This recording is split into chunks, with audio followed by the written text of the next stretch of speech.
Hello, everyone. Welcome to another episode of Onion Soup, the show where we demystify spirituality by pulling back the layers of metaphysics and reality.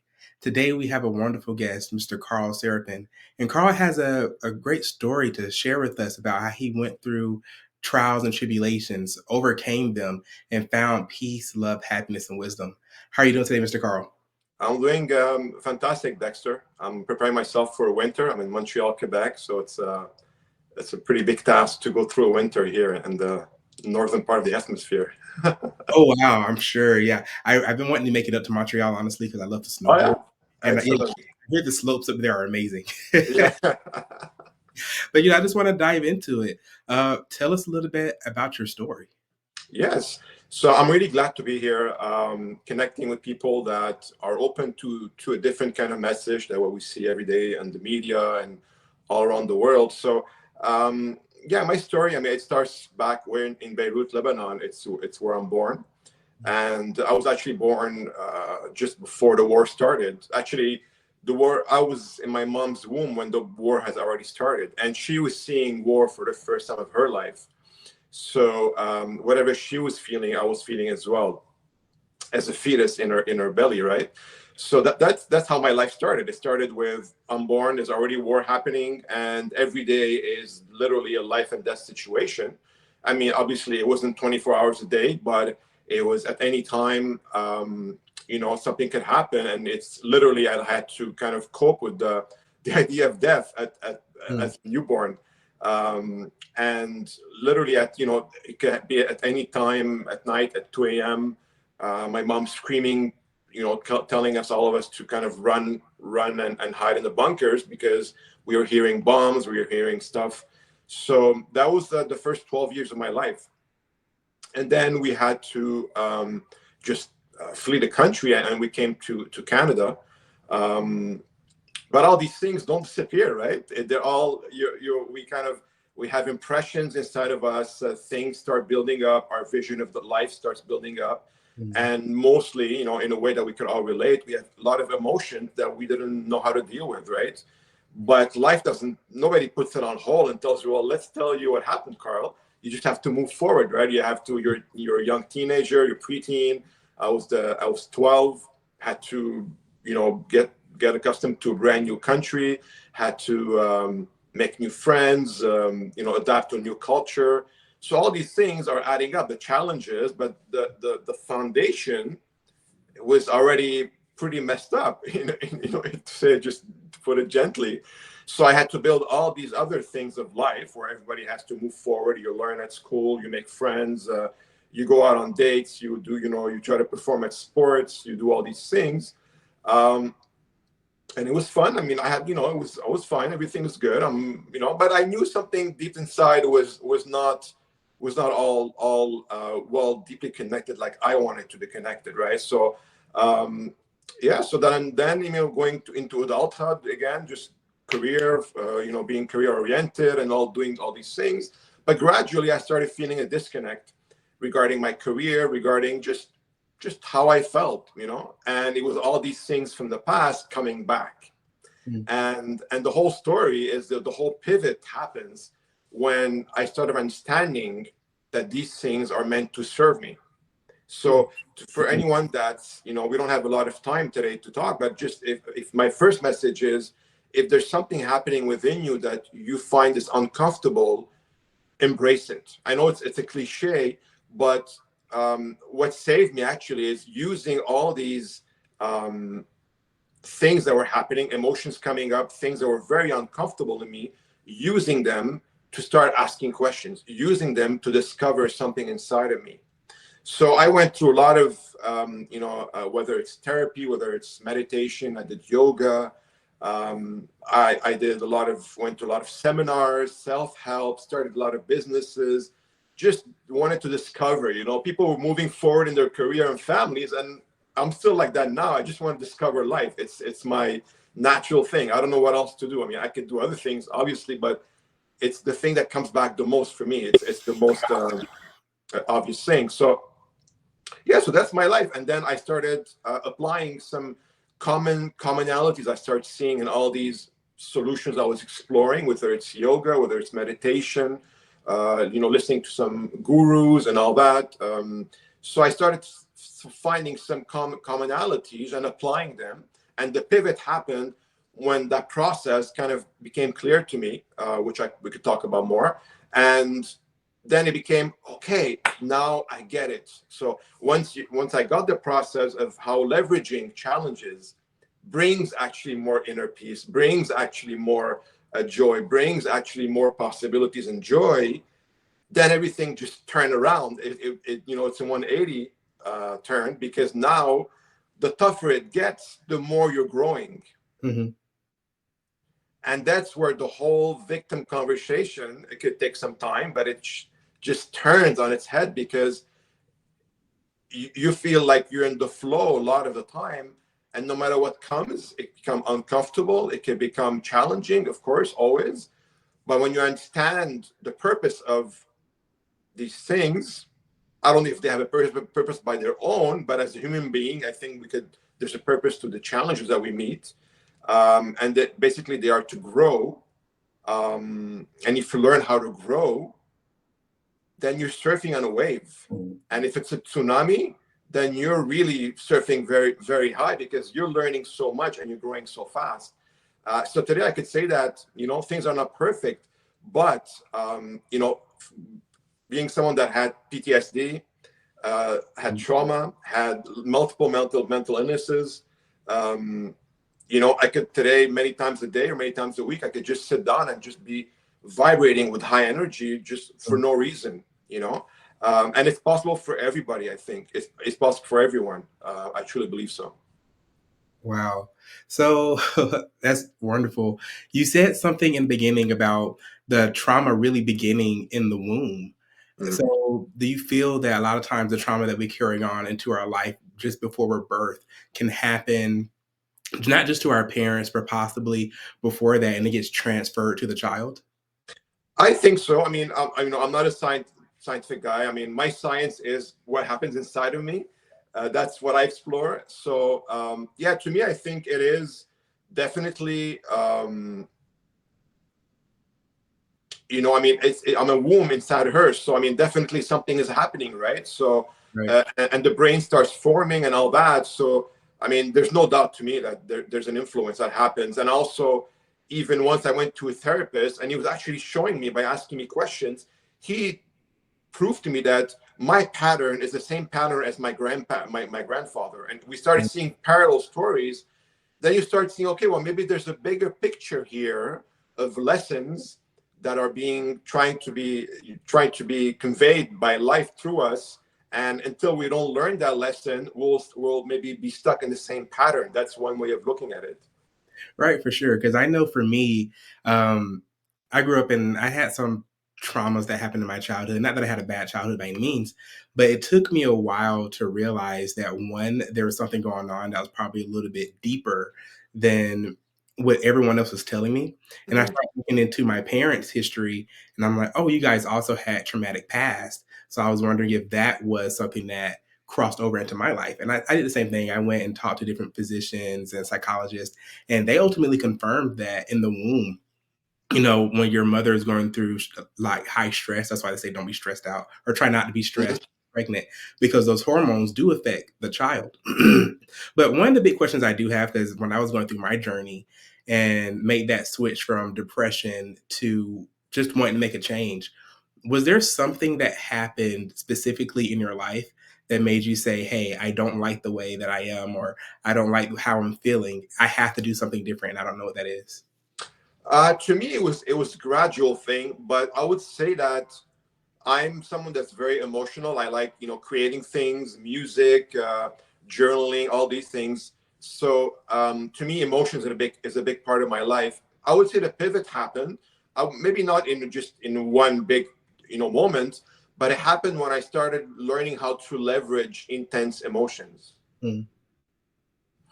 Because intense emotions are literally just a lot of energy, whether they're negative or positive doesn't really matter. That's just in our mind. We are judging it, saying, well, this is a negative one, then we close up, but the energy's there. And if we close up against a strong energy, then we're actually resisting something, and that's what creates suffering.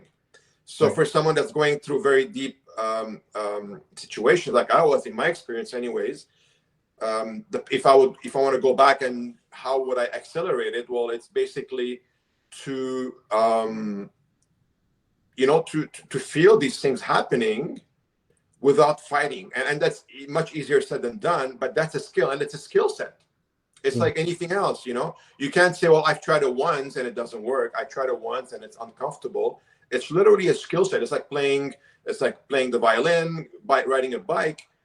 Just speaking and saying, just uttering words took so much training to do. We didn't give up because I could, I can't say the letter B or D. I stop, I give up. It doesn't, it's the same thing. So if you look at it as a skill, it's not something that only enlightened people could do, or only a select people in the world have the talent to do. Yes, some people are more, they could understand it faster, but they're there to help you they're giving you a shortcut. So use these shortcuts and use it, look at it as a skill. It really is a skill that you learn every day. And that's the difference. Like anything else, if you want to start a business, it's not about having you one great day. It's about how many days back to back could you put where you have the discipline of doing the right thing. And the right thing in spirituality to me is to always be connected inside of you and say, okay, well, why is this happening? Let me dig. And if you don't want to put time and energy, it's not going to happen, like anything else. Mm. You could talk about it with friends and could have good conversations, which is not a negative thing. It's a good thing. But if you really want to grow, you have to decide to put time and energy into it. Right. So how do you push past that feeling of resistance within yourself? It's a good question. See, it came to me as a realization where, when when you have a bad time, excuse me, and often or sometimes somebody could crack a joke, just the right joke, and all of a sudden you're laughing about it. Mm. You're laughing, or you hear this amazing song, or just you watch something that's very beautiful and touching, and all of a sudden you feel differently. So what happened there, right? We could explore together right now live. What happened there? So it kind of puts it questions the is this really a fixed reality that this emotion is negative? Mm. Right? Is it really fixed? Is it really a fact, or is it an interpretation? Right? So if I change my point of view, let's say somebody screamed at me, or somebody yelled, right? So we're talking about this emotion, and I have these intense emotions, okay, well, that's my point of view now. If we're just testing it out now, see if that's really a fact, that it's a negative thing happening. Well, what's happening for the other person, right? Now you could switch to compassion. I'm not saying that you should do that every day. I'm just saying that it's a way of looking at emotions where you realize it's not a fact. It could be what you're experiencing right now, but if you just suspend the assumption that it's negative, then you could start allowing a bit more coming in, a Right. bit more coming in, a bit more coming in. And then you might feel like crying. And I go, oh, Mm. that's no good. Okay, but it's too much. Well, okay, I'll cry. Oh, that feels good. Mm. Okay. So does that mean that was a bad emotion? Mhm. I don't know anymore. And that's how I started just saying, okay, well, all right.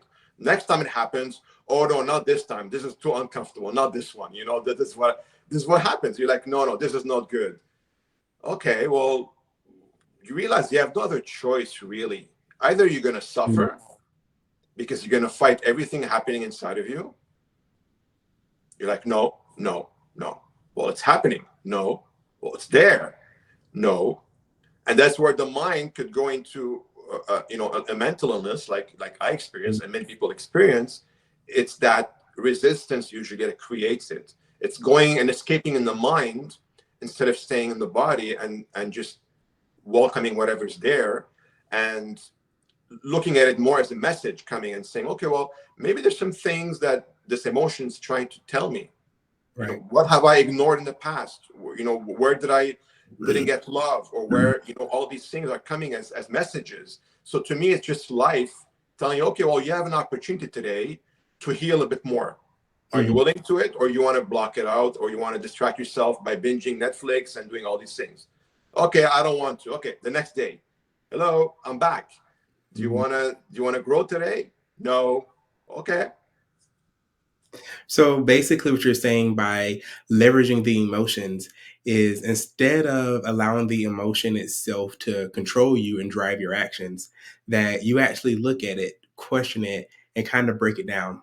Because a lot of times, what people do is exactly what you said. When they feel the emotion and it's an emotion that they don't particularly like, instead of questioning why they feel that way and where that came from, you go and have a few alcoholic beverages, or maybe you go smoke, or you binge Netflix and things like that, instead of, like you say, leveraging and asking the questions. Yeah, exactly. And also, um, if you look at it in terms of let's look at the end. Let's look at the end picture, the vision. If we do this right, if we're willing to accept anything that's happening in us, then we become unstoppable. That's what I want people to see, is that if you switch around, if you accept anything happening inside of you, because everything you're experiencing is inside of you. I'm talking to you now, but I have no idea if you really exist in reality. We all agree that you're here because we all exist the same way. We all have perception, but it's happening within me. I could be very upset all of a sudden, nothing to do with you. It's happening within me.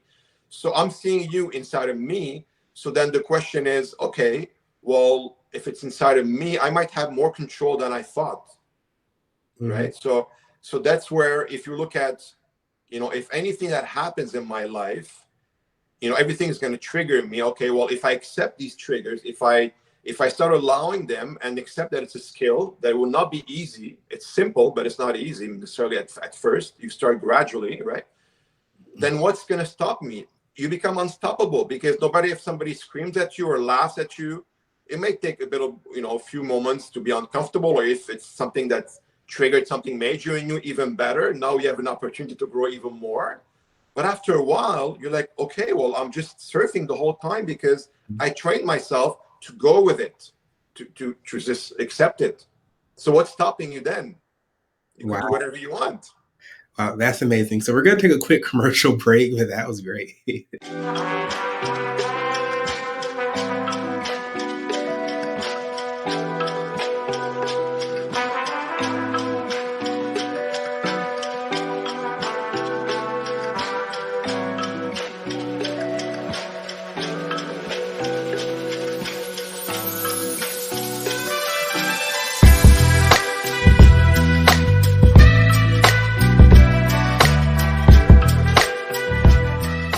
Well, welcome back to Onion Soup, everybody.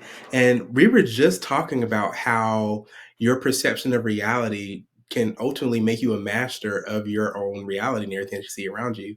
So, my question to that is, in what ways can controlling your emotions, and I guess more of how you respond to situations due to your emotions, how does that help you control your reality? And what does that have to do with manifestation?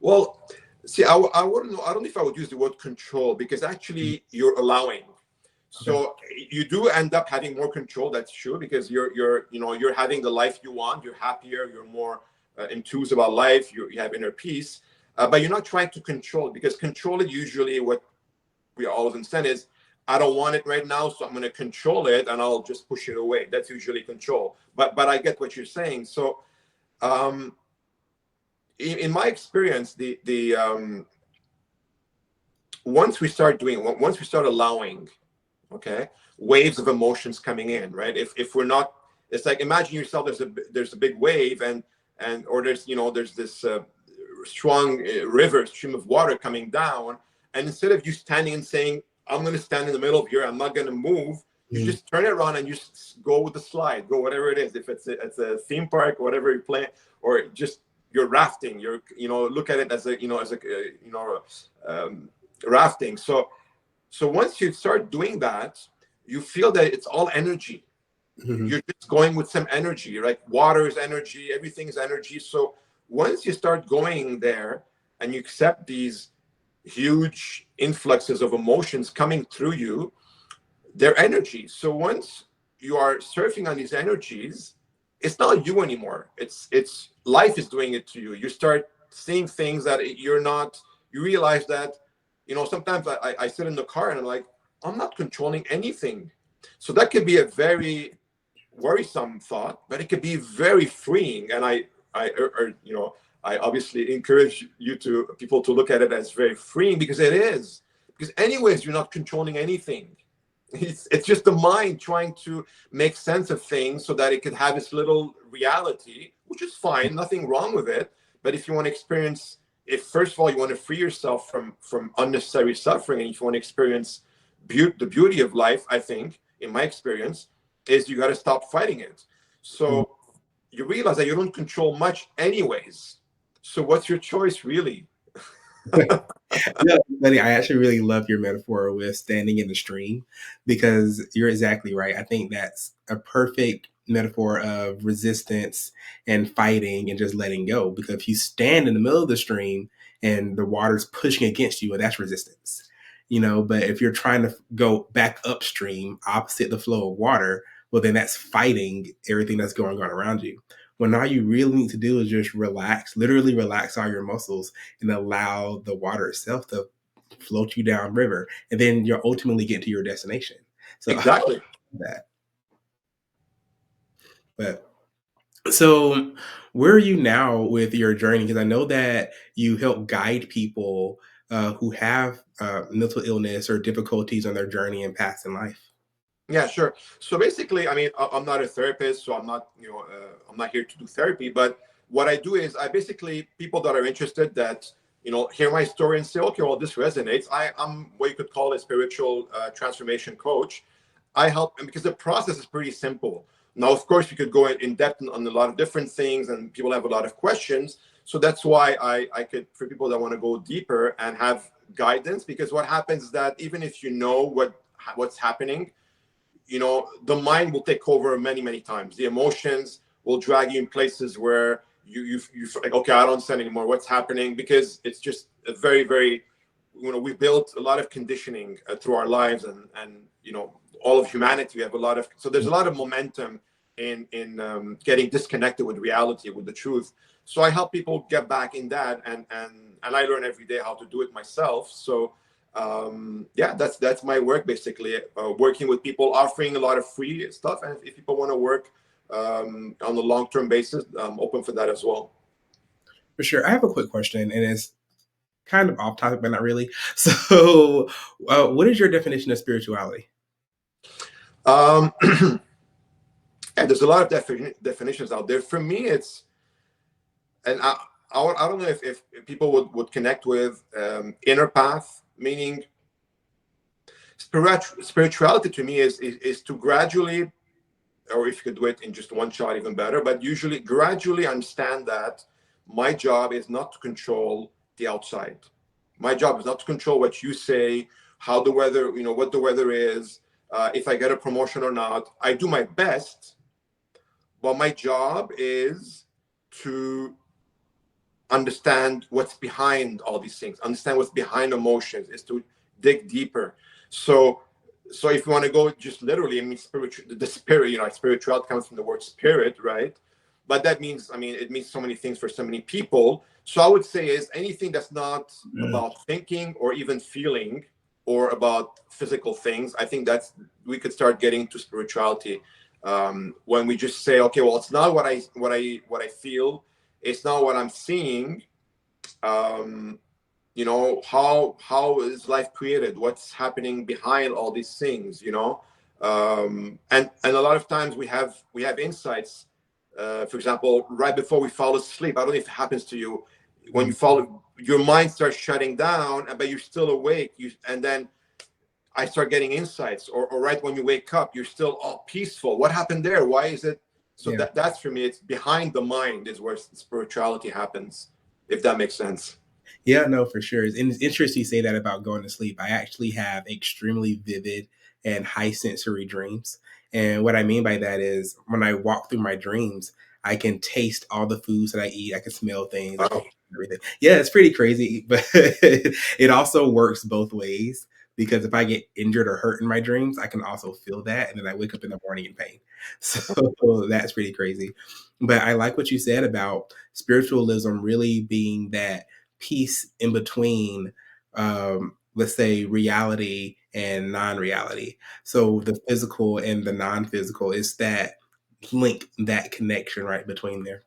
But Mhm. we only have a few minutes left. Is there anything else that you would like to share with the audience?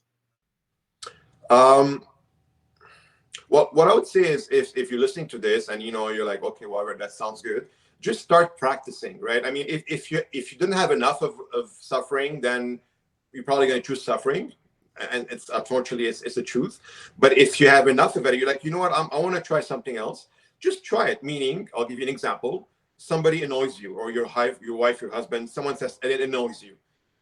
Choose not to respond the way you always respond, and just stay with that for a few moments. It's going to be uncomfortable, but then try it again the next day, and see how your reality starts shifting, people start shifting, but most importantly, you start getting uncomfortable gradually, more and more, with what's happening inside of you.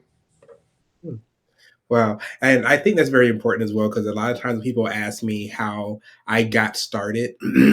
I pretty much tell them the exact same thing. I just decided to do something different. Yeah. You walk into a situation and you actively choose not to respond the way that you normally would have responded.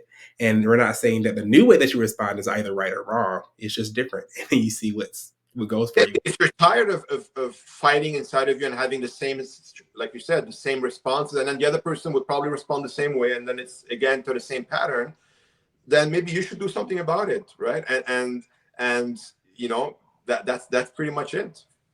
For sure. Well, thank you, Mr. Carl. We truly enjoyed your time, and I love speaking with you. It's been great just having you on. Thank you, Dexter. Really enjoyed it. Thanks. Have a great one. Bye. Right. You too.